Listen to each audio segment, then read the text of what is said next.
Ciencias y Tecnología, Física, segundo grado. Bloque 1, Secuencia 3, Leyes del movimiento. Diagrama conceptual. ¿Y ahora tú? ¿Qué te preocupa? Ay, sigo dando vueltas a la clase. Es demasiada información. Además, el profesor quiere que prepare una exposición en 2 días con todo eso. Tranquilízate. A ver, ¿cómo podemos simplificar la explicación del tema para demostrar lo que aprendimos o para estudiar mejor? Con un diagrama conceptual. Primero, debemos de tener claro qué es un diagrama conceptual, ¿de acuerdo? Exacto, es como un resumen, pues rescata aspectos importantes de un tema. En este caso, los conceptos se acomodan en un esquema, cuya función principal es transmitir información visualmente, de la manera más sencilla y directa posible. ¿Qué les parece si elaboramos un diagrama sobre el tema que acabamos de ver en clase? Para construir un diagrama conceptual, lo primero que necesitamos es tener claro el tema, es decir... Las fuerzas. Exactamente. ¿Tienes tus apuntes? Sí. ¿Y tu libro de texto? Lo tengo. La característica principal de un diagrama conceptual es que se construye con un orden jerárquico, es decir, se parte de un concepto o idea general que después se relaciona con otros conceptos o ideas más particulares. Como ya tenemos identificados los conceptos, ahora los colocamos en círculos, óvalos o rectángulos, y luego los unimos con líneas o flechas que contengan palabras de enlace. ¿Qué son las palabras de enlace? Son las palabras que sirven para conectar las ideas.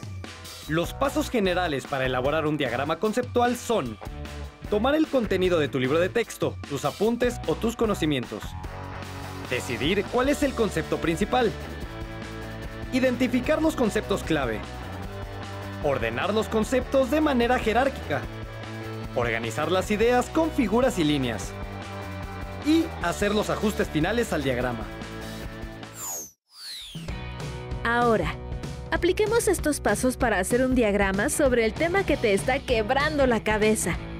Después de haber estudiado el tema, elegimos el concepto o idea central, en este caso, las fuerzas.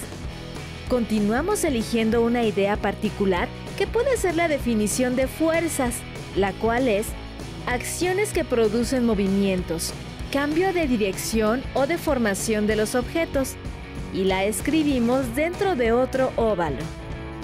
Posteriormente unimos ambos óvalos con una línea. ¡Ya sé! Las fuerzas son el tema central. Ajá, muy bien. Continúa. Y entre ambas líneas va la palabra de enlace, ¿no es así? Vas recordando cómo se hace. Ahora, ¿cómo relacionas las fuerzas con la idea siguiente? Las fuerzas son las acciones que producen los cambios. Así es. Entonces, ¿cuál es la palabra de enlace? Son. Por eso queda de la siguiente manera: las fuerzas son acciones que producen movimientos, cambios de dirección o deformación de los objetos. Así es. De este modo, la palabra de enlace conecta ambas ideas. Con mucha frecuencia, la palabra de enlace es un verbo. En fin, es la manera de conectar dos ideas. Ahora vamos a anotar más conceptos asociados, describiéndolos brevemente. Esto se va viendo menos complejo. Te lo dije. Es importante jerarquizar, es decir, ordenar las ideas en conceptos secundarios, terciarios, etc.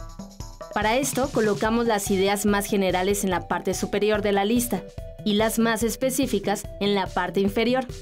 Entonces, anotamos los dos tipos de fuerza, de contacto y a distancia, usando palabras de enlace, descriptores breves y ejemplos de cada tipo. De acuerdo. Ok, ahora continuemos agregando ideas.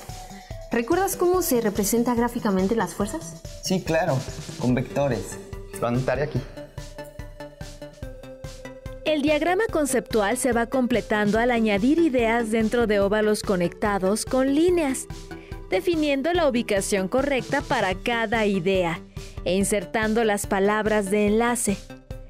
Podemos enriquecer el diagrama si añadimos que la unidad con que se miden las fuerzas es el newton. Por último, En nuestro diagrama podemos mencionar cómo las leyes de Newton explican la relación entre las fuerzas y el movimiento de los cuerpos. Ten en cuenta que el diagrama conceptual es dinámico, es decir, podemos adaptar su forma conforme añadimos ramificaciones con ideas y definiciones nuevas. Ahora comprendo mejor los diagramas conceptuales. Estos contienen información básica organizada y necesaria para comprender una serie de ideas y la relación entre ellas dentro de un tema de estudio. Esto me va a servir perfecto para mi exposición. O para estudiar para el examen. ¿Examen?